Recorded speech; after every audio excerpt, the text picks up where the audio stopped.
Hey guys, I am ARHartie, blogger and joy strategist with chasing-joy.com. This is a TTC update. I'm trying to conceive baby number 2 via a frozen embryo transfer that I use donor sperm for because I'm a single mom by choice. So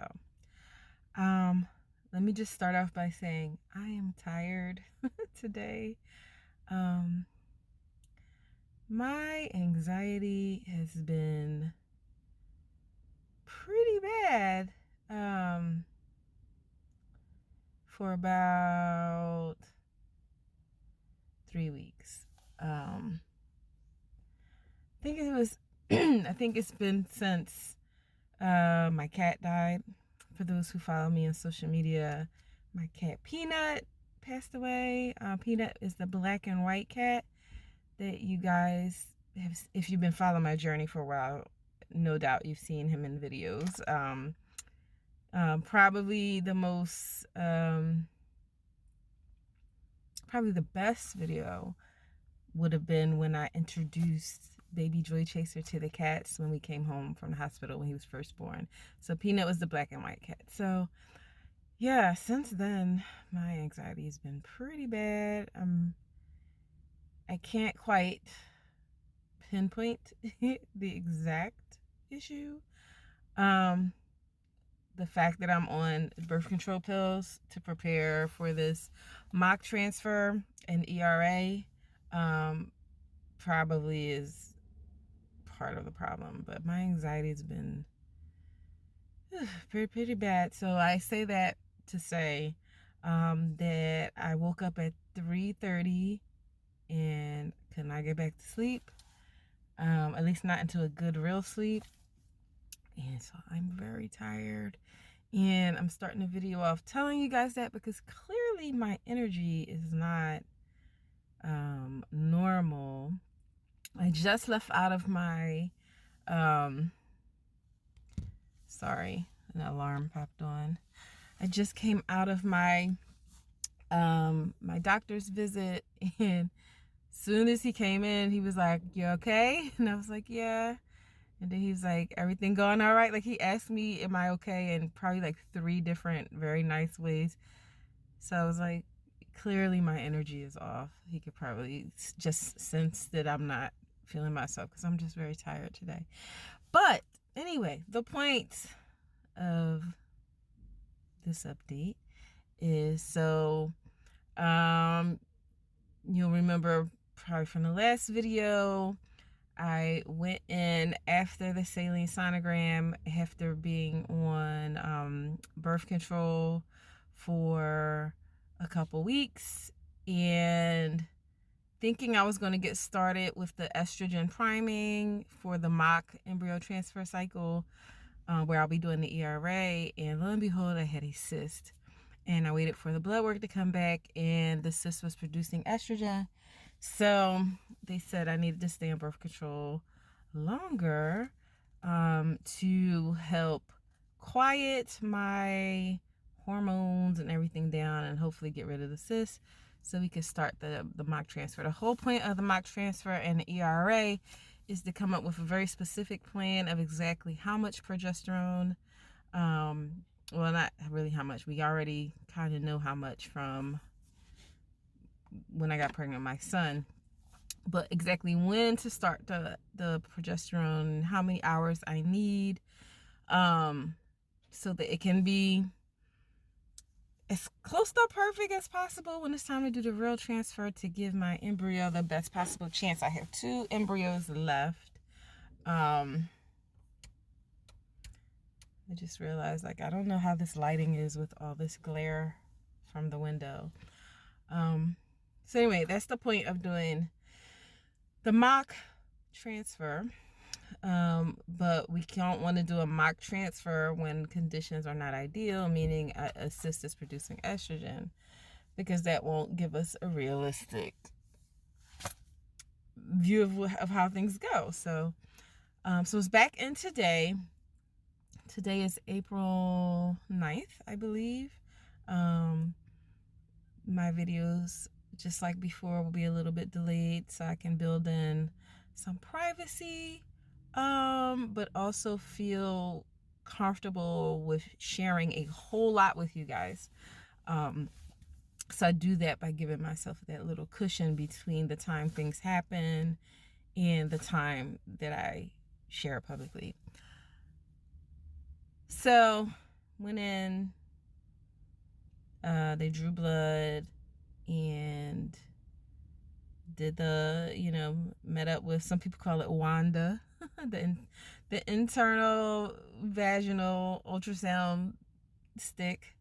And the uterine lining, I think, looked fine. It's supposed to be, I think, pretty thin at this stage. And then the right ovary, they looked at really fast. And the right ovary is always the easy one. My left ovary is like behind. I don't remember what they told me. I don't remember if they said it's behind my uterus, but it's like way back. So getting good images of the left ovary is always a little painful because they gotta like move that wand all around, and it's unpleasant. But it's not like the worst thing in the world. But they finally find it, and what do we see on the screen? I see a big dark circle. And if you've had ultrasounds before, you know, dark part is where there's fluid, so the cyst is still there. And I wish I didn't film because I didn't think, this would be interesting enough to actually film for you guys. Plus, it's kind of vulnerable to be filming with your feet up in stirrups. So I try to just do that for important things that I think are either interesting or things I want to have documented for myself. So I kind of wish I filmed, though, because I don't remember the size of the cyst. So I don't know if it's smaller or bigger than last time. So now, just like 2 weeks ago, we wait. So I'll be waiting for my nurse to call me to let me know what the blood work showed today. Hopefully, it shows that the cyst is no longer producing estrogen. I spoke to my nurse on the way out, and she looked in the system, and last time the estrogen level was at 133. They wanted below 50, and so we'll wait until she calls later on today and lets me know what the estrogen number is. So hopefully it's be nice if it was below 50. The doctor said, I asked him, do the cysts typically stop producing estrogen before they shrink? And he said they can, which is not a definitive. So I don't know if that was like they can, so that he could have like a hopeful answer. But who knows? We'll see. She said, so the nurse said, well, hopefully the number's at least going down. So we'll see. So we wait. Yeah, we wait. So if you are new to TTCing, trying to get pregnant, one thing you'll learn is this process is a lot of waiting for your period to start, waiting for test results, waiting for your body to do what you need it to do, waiting for cysts to shrink, waiting until you lose some weight, like in my case, waiting during the 2-week wait, lots and lots of waiting. So today I wait for a phone call, and I will let you guys know if it's full speed ahead with the estrogen priming and doing the mock cycle, or if it's another 2 weeks of birth control. One thing I did different last time, 2 weeks ago, I had just told my boss about the day I wanted off to do the ERA and the which is like the endometrial scratch to give those progesterone the information about the progesterone. And then the next day I found out about the cyst, and that whole calendar went out the window. So I told my boss I didn't need that day off anymore. I just said that I told her I was having a medical test. She's not the kind of how do I want to say? She's not who I really want to be open with about this process at this time. I really don't want to tell anyone from work that's not like in my circle of friends in outside of work that I'm trying for a baby number 2. I'll just tell them once I'm pregnant. But so I just told her that my test had to be rescheduled, and I'll let her know when. So at least I don't have to make a weird, or a update like, oh, it's moved again kind of thing. I've learned, just wait. So we wait. I'll be back to let you guys know what the estrogen number is. Bye for now. Okay, guys, so here is my estradiol, or the estrogen pill, 2 milligrams.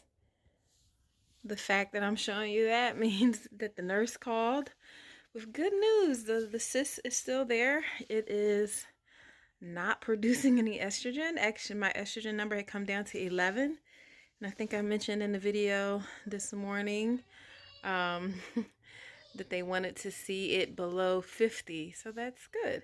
So she said for me to take one now, to take one tonight, and then going forward, I'll be taking the estrogen 3 times a day by mouth. So in the morning, midday, and night. And then until next week. And then today is Friday. And then on next Friday, I'll add 2 additional estrogen pills vaginally. So in the morning, I'll do 1 by mouth and 1 vaginally. And then midday, 1 by mouth. And then at bed, 1 by mouth and 1 vaginally. It's a lot of pills. And it's funny, I don't remember doing this before. But I'm pretty sure I did, because I remembered that the estrogen pill was blue. So clearly I took it. But for some reason, I just don't remember. I have to go back and look at my old videos. But anyway, so that's the update. So despite the cyst still being there, it's not making any hormones. My body is quiet. That's what they like to say at the fertility clinic. So full speed ahead now with this ERA cycle. So I'm going to be praying now that the next phase of this mock cycle goes well, where we will be looking for I think she said the lining to be like 8 or something, or 0.8, I don't remember. And then for the estrogen to be above 150, and for the progesterone to be low at that point at the next appointment. So here goes, about to take my estrogen, and I will keep you guys posted as it's going. And here's Buttercup with me, all in the mix. Baby Joy Chaser's downstairs watching Daniel Tiger while I'm filming this for 2 minutes. I have to hurry up back down there before he gets into something. But yeah, so good news after all. I'm surprised. I really was expecting her to say it's still producing, but I should be more optimistic. This earlier this morning I was saying about this whole TTC process is all about waiting. It's also all about the unexpected. You never know what's going to happen. So I was surprised. This was an unexpected positive outcome from today's blood work and ultrasound. All right, guys. See you in the next video. Bye. Say bye, Butters.